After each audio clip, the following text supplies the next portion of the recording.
Le sport ne forge pas les caractères, il le relève, a dit l'écrivain américain Henry Brown. Cette citation coïncide avec les qualités de mon invité. Né à Brossard, il se passionne dans sa jeunesse pour le hockey et le soccer. Après quelques saisons à Montréal, il fera carrière comme joueur de soccer en Norvège, en Allemagne et au Danemark. De retour avec l'Impact en 2012, il s'aligne depuis comme milieu offensif avec le 11 montréalais, en plus d'être le capitaine de l'équipe. Mon invité, Patrice Bernier.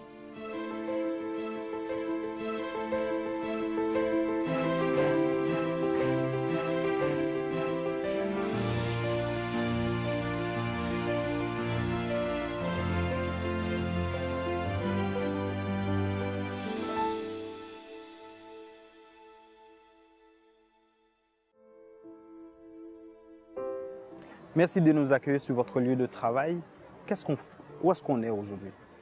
Ici, on est au Stade olympique, où nous, on s'entraîne régulièrement, puis on fait le départ de la saison, parce qu'avec les climats de Montréal, on n'a pas le choix de commencer au Stade olympique. Donc, c'est un stade mythique pour Montréal, et puis pour l'Impact de Montréal, c'est important comme départ de saison. D'une manière personnelle, que représente ce lieu pour vous? Ici, ça remonte à longtemps. Il y avait le baseball, donc je suis venu ici souvent pour regarder les matchs. Maintenant, j'ai la chance de jouer dedans. Puis souvent, quelquefois à Salcombe, au départ de la saison 2012. Donc, ça a ravi des mémoires d'enfance, puis des souvenirs maintenant aussi de l'empreinte que je mets avec l'Impact de Montréal qu'on a mis depuis 2012 ici dans l'enceinte. Est-ce que la pratique sportive vous a attiré depuis tout jeune âge? Oui, écoute, je veux dire que mes parents m'ont mis dans le soccer à cause de mes racines haïtiennes, mais ce que j'ai appris, c'est parce que j'étais hyperactif. Donc, il fallait aller dépenser l'énergie, mais bon, le soccer étant quelque chose de très important chez les Haïtiens, on m'a mis dedans, puis à l'âge de 4 ans, j'ai commencé à jouer au soccer, puis après ça, à l'âge de 5-6 ans, j'ai commencé à jouer au hockey sur glace. Donc, le sport a fait partie de ma vie depuis ce moment-là. Quelles étaient vos idoles sportives dans votre jeunesse? Les idoles, c'est difficile à dire si j'ai des idoles, mais j'ai grandi avec un père très pro-Brésil. Donc, j'ai grandi à apprendre les grands joueurs brésiliens, dont Pelé, au départ, et puis de l'équipe de 70, des Coupes du Monde. Puis après ça, avec mon père, j'ai passé à tous les grands joueurs de football de dans ce temps-là, que ce soit Cruyff, Di Stefano, Beckenbauer, et ainsi de suite. Fait que j'ai grandi avec beaucoup d'images dans ma tête, puis la Coupe du Monde, ça a surtout été ça, la première image. J'ai des cassettes chez moi depuis... mon père a des matchs depuis les années 60-70. Mais j'ai beaucoup aimé, quand j'ai l'adolescence, Zidane, Ronaldo, le Brésilien. Ça, c'est les joueurs que j'ai fait plus référence parce que c'est mon adolescence, puis que je pouvais voir régulièrement. Puis à ce moment-là, le soccer commençait à être à la télé un peu plus régulièrement. Et j'ai toujours bien aimé Ronaldinho aussi pour le côté fantaisie qu'il apporte au monde du soccer. Mais est-ce que c'est le sport qui vous a amené, c'est-à-dire à aller faire vos études aux États-Unis? Oui, j'ai eu une bourse d'études très jeune, avant d'arriver à la Légion majeure au hockey. Par chance, à ce moment-là, je jouais au hockey, donc j'ai dit que moi, je voulais poursuivre le côté hockey pour voir si ça l'amenait à la Ligue nationale. Et j'ai eu la bourse en étant à un tournoi de soccer à New York. Et l'Université de Syracuse est venue frapper à ma porte. Et en 98, si je me rappelle bien, je suis parti, après l'équipe nationale moins de 20 ans, je suis parti là. J'ai resté 1 an et demi. Et oui, fait que ça m'a permis de continuer puis d'aller voir c'est quoi le côté études et sport collégial américain. Est-ce que c'était important d'avoir une formation académique si une carrière sportive n'était pas possible? À ce moment-là, oui. Tu sais, mes parents ont toujours prêché pour que je sois bon à l'école puis dans les sports. Surtout d'un père d'une famille qui a été très stricte au niveau d'aller à l'école quand il était plus petit en Haïti. Donc, j'ai toujours poussé. Mais à un moment donné, j'ai réalisé que si je voulais être professionnel, puis j'avais eu aussi des échos de l'entraîneur de l'équipe nationale senior canadienne qui m'avait dit si je voulais arriver un jour à cette étape-là, qu'il fallait que je sois dans un environnement professionnel. Et vu que les choses allaient bien, j'étais sur l'équipe olympique à ce moment-là, j'ai juste décidé d'aller... j'ai fait 1 an et demi, mais j'ai décidé d'aller professionnel parce que je sentais que si je ne prends pas la chance là, elle ne sera peut-être pas là dans 2 ou 3 autres années, puis peut-être que je serais trop vieux. Okay.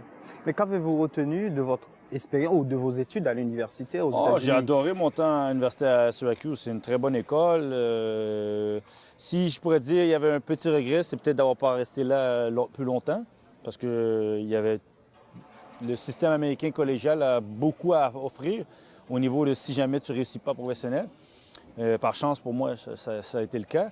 Mais j'aurais aimé ça parce que j'ai fait beaucoup de bons amis aussi que j'ai rencontrés. Puis à l'école, je ne sais pas qu'est-ce que j'aurais pu continuer dedans, mais c'est ce côté-là que je ne saurais jamais. Mais non, je suis content que j'ai eu cette chance-là. Je l'ai vécu. À refaire, peut-être, je serais resté peut-être une année de plus, mais non, je ne regrette pas d'avoir été professionnel, mais j'ai un côté de mon cœur qui est Est-ce que vous pouvez collé. dire que votre carrière, disons, professionnelle a débuté un petit peu là? Euh, oui, parce que là, j'ai commencé à être soccer plus ou moins 10 mois dans l'année. Avant, moi, je mélangeais entre le hockey et le soccer. Et là, j'ai décidé de consacrer mon temps au soccer. Puis là-bas, le système américain est très professionnel, même universitaire. Donc, j'étais bien encadré, que ce soit sur le terrain ou hors du terrain, puis de ma croissance physique aussi. Donc, je dirais que ça, c'était peut-être l'élément déclencheur à être professionnel. Mais par la suite, vous avez été aligné pour l'Impact de Montréal durant 3 ans. Racontez-nous votre aventure avec Je suis revenu quand j'ai décidé d'être professionnel, parce qu'après, j'ai sorti de l'équipe nationale olympique. Je m'entraînais déjà avec l'Impact de Montréal à ce moment-là, puis je m'entraînais depuis très jeune pour me garder en forme pour les équipes nationaux. Et j'y pensais pas vraiment à signer un Impact de Montréal, parce que j'avoue que moi, mon rêve, ça a toujours été d'aller en Europe à ce moment-là. L'entraîneur du moment m'a demandé, curieusement, puis il connaissait mon père aussi, puis il m'a demandé si j'étais intéressé. Fait que j'ai regardé, puis on a décidé j'ai décidé que c'était avec mon père, que c'était peut-être un bon premier pas de commencer là, Une de visibilité, rentrer dans le oui. monde professionnel, parce que c'est pas évident, c'est un autre monde. Et j'ai commencé à 20 ans, à 2000. Et ça a bien été. De ce moment-là, j'ai passé 3 premières belles années qui m'ont donné beaucoup d'expérience pour partir pour l'Europe. Vous avez fait carrière en Europe pendant une dizaine d'années, principalement en Scandinavie. En quoi une carrière au soccer en Europe est-il différent d'Amérique? Différent, je ne suis plus à la maison. Je quitte tout le monde. Donc, il y a une autre langue à apprendre, une autre culture à apprendre, un autre type de football, parce que j'ai grandi ici, connaissant tout ce que j'ai appris ici, mais le reste de l'Europe, c'est toujours à la télé. Et rendu là, j'ai compris que c'est une autre étape, c'est un autre monde. Et fait que, arrivé là, ça a été une belle expérience. Moi, j'ai vraiment adoré. Si c'était pas de l'Impact de Montréal de revenir à LMS, je serais pas vraiment resté là-bas, finir ma carrière là-bas. Mais non, ça a été bien. Puis je pense aussi au niveau de l'étape de ma carrière, puis en tant que joueur, il fallait que j'aille là pour atteindre un autre niveau.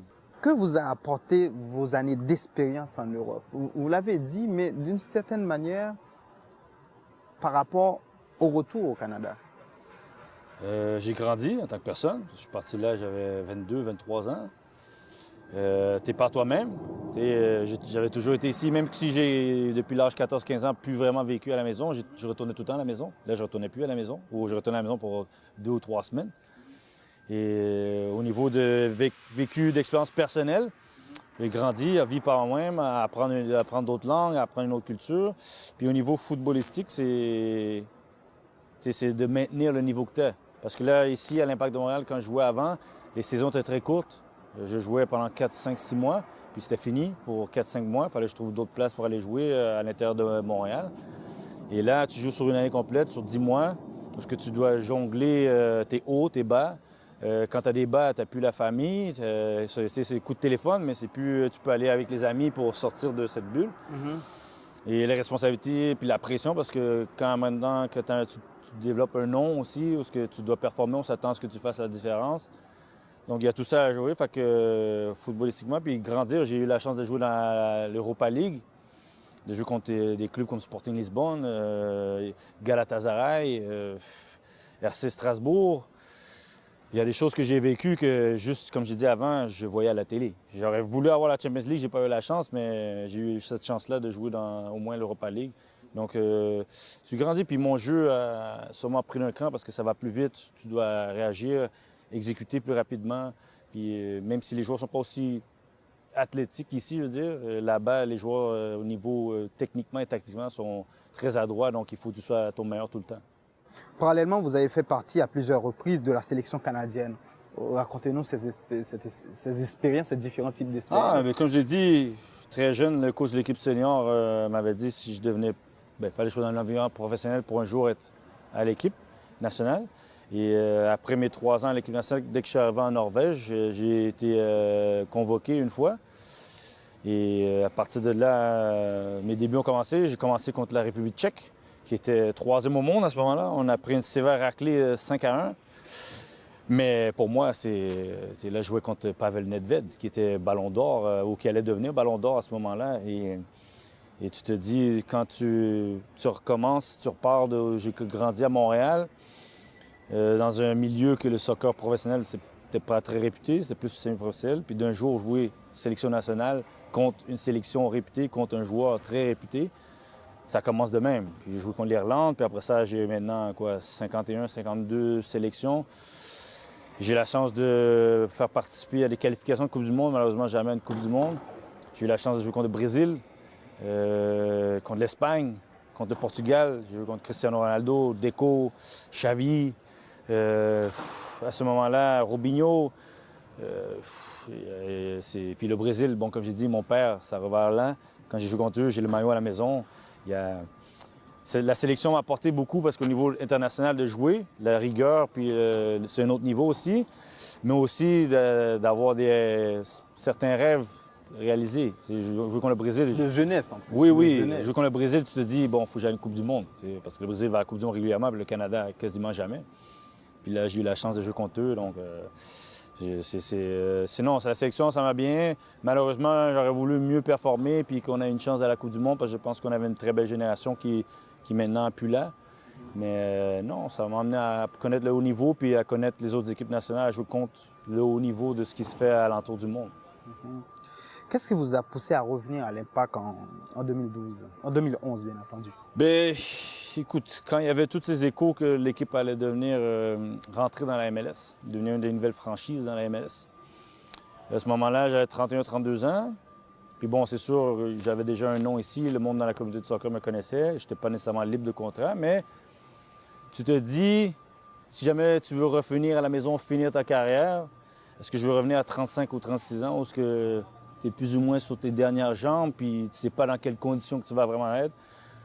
Et il y a une porte qui s'est ouverte. J'avais 31-32, j'étais en très bonne forme. Puis le tout s'est joué pour ouvrir, mais c'était de... Puis en même temps, revenir, aider le club qui t'a donné l'opportunité de devenir professionnel. Puis il y a ce côté québécois, où ce que... on parle pas beaucoup des joueurs québécois ou des joueurs canadiens en bien dans le monde du soccer. Et même du côté de nos amis américains.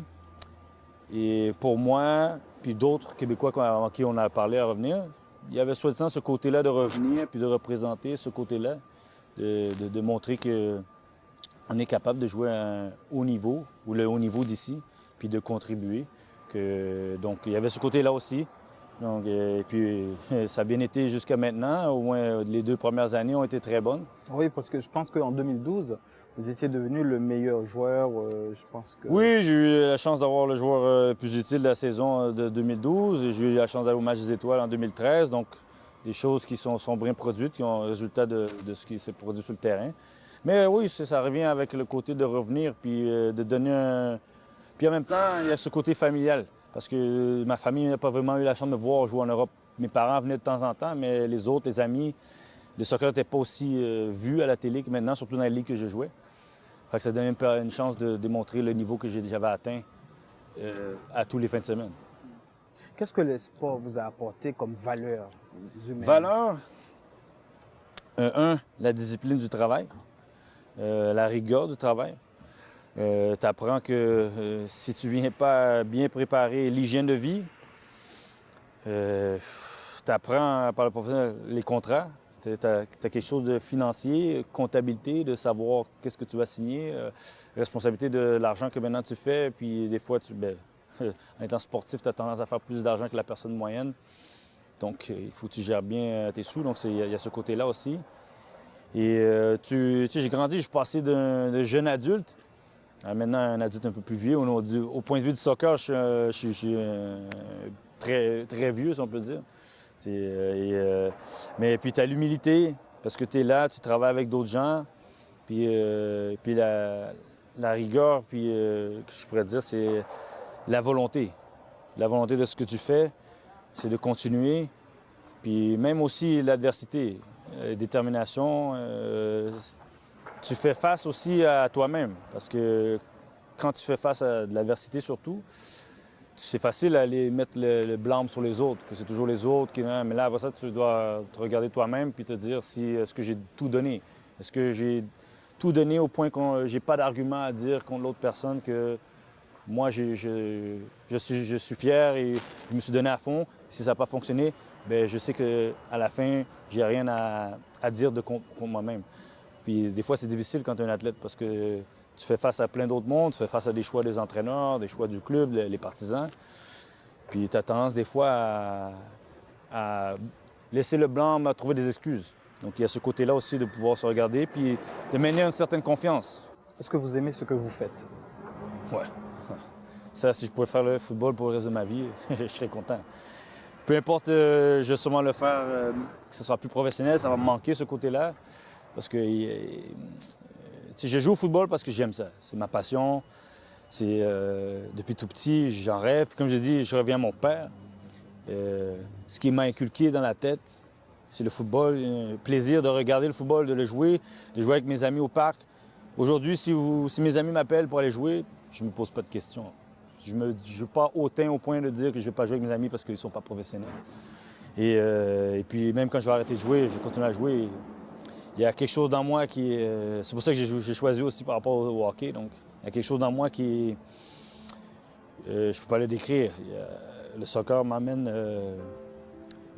ma femme, je l'ai rencontrée à cause du soccer. Mes amis sont à cause du soccer. Ce que j'ai présentement, le facteur de vous parler, c'est le soccer. J'ai appris que ça fait partie de moi. Ça m'a permis d'être un peu plus lousse, puis de l'apprécier plus. Puis de lire un peu plus sur mon histoire, de ce que mes parents viennent, de l'histoire qu'il y a, puis de l'indépendance de l'Haïti, puis d'avoir une fierté de ça.